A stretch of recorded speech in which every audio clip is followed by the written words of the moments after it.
So just about done. Now I'm scraping it forward in float position. I tried it forward and reverse.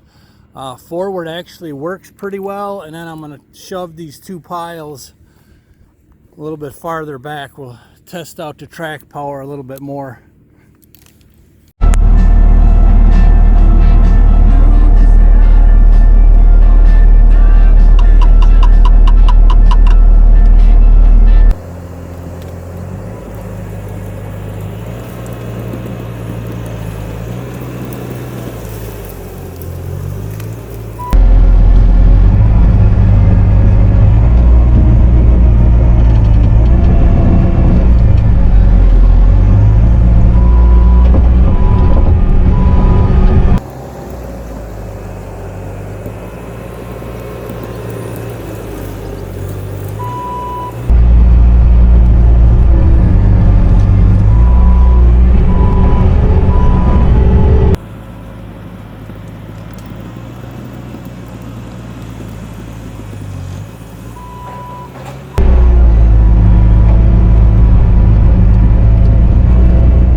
It's looking pretty good. It's ready for the tractor tiller,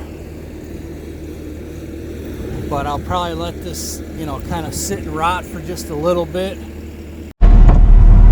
Now I'm running it in float mode,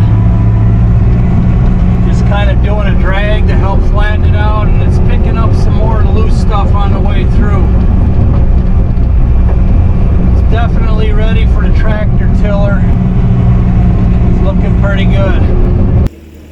There's a few big stumps, not stumps, but roots, that are still kind of hanging around, but the tiller should do fine with them. I've tilled in much worse than this before, so definitely stay tuned. This thing is really getting real close to being able to plant.